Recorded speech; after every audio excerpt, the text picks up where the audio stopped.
Been watching tonight? Nothing to do with zombies, that's for sure.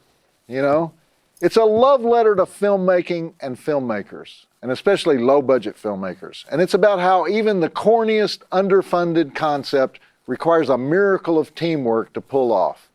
It's about what we call our mutant family, the audience and the filmmaker, the people who get it, the people who are there every time somebody like Shinichiro Ueda or Lloyd Kaufman come out of nowhere and create something that corporate filmmaking just could never achieve. You know, I go to a lot of conventions and film festivals, and there's always that one guy who wants to talk to me about his movie. You know, Joe Bob, help me make my movie. And then he gives me 100 reasons why he can't make the movie. He has no money. He can't afford a fancy film school. He doesn't know anybody in Hollywood. His friends and family roll their eyes every time he talks about his movie because it's taken so long, and they don't really think he'll ever make it. He's not really a writer or director. He works at an auto body repair shop, and he hates his job. But he has to keep doing it because he has a kid to support and a ridiculous amount of student loans. And so how could he ever find the time to work on his film?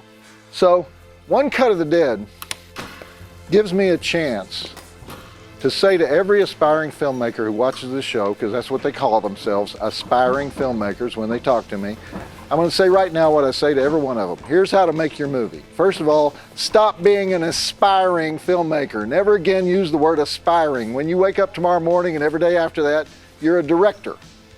You may do any number of jobs to make money, but the first thing you do every day is you plan your writing and your directing and your producing work for that day. I don't care if you only have 10 minutes of free time. You devote that time to your movie because you're a filmmaker. That's your real job. You're not an auto body repairman. Call yourself a filmmaker. Make filmmaking decisions. Fuck aspiring, all right? Numero 2. It's not 1970. You don't need a fancy film school.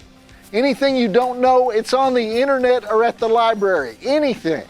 100% of what you need to know. We no longer live in a world where you have to go to USC or NYU to get noticed. If you can afford film school, there are at least 30 outstanding ones. If you can't, don't sweat it. You're going to homeschool yourself, and you're going to know everything there is to know about lenses, aspect ratios, types of cameras, lighting schemes, production design, acting, art direction, screenwriting, story structure, scene beats, shot framing, all the other aspects of film that were once such well-guarded secrets that you had to apprentice in a union to learn them. All that knowledge is yours. Just go get it.